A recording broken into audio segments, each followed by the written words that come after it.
Komisi Pemilihan Umum Republik Indonesia resmi mengumumkan pendaftaran pemilu serentak oleh partai politik telah dibuka untuk tingkat pusat.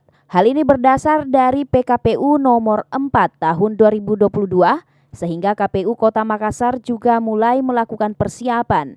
Salah satunya mengundang partai politik di Kota Makassar untuk koordinasi dan sosialisasi PKPU baru tersebut di Hotel Santika pada Selasa 2 Agustus 2022. Ketua KPU Kota Makassar Farid Wajid mengatakan, pasca dibukanya pendaftaran oleh KPU Pusat, maka seluruh KPU Kabupaten Kota diperintahkan untuk segera melakukan verifikasi faktual terhadap partai politik yang ada, sehingga untuk tahap awal akan dilakukan koordinasi dan sosialisasi PKPU nomor 4 tahun 2022.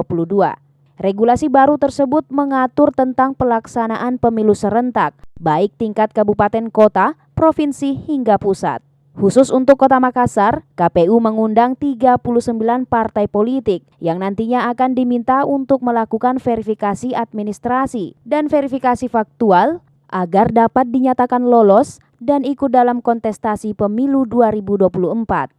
Verifikasi tentu saja di tingkat kota, yang di situ kan ada 3 hal yang diverifikasi. Yang pertama adalah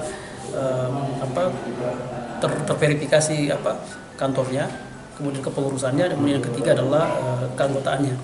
Nah, soal rumus keanggotaan itu kan 1/1000 dari populasi atau maksimal 1000 dari maksimal 1000 ya partai politik tingkat kabupaten kota.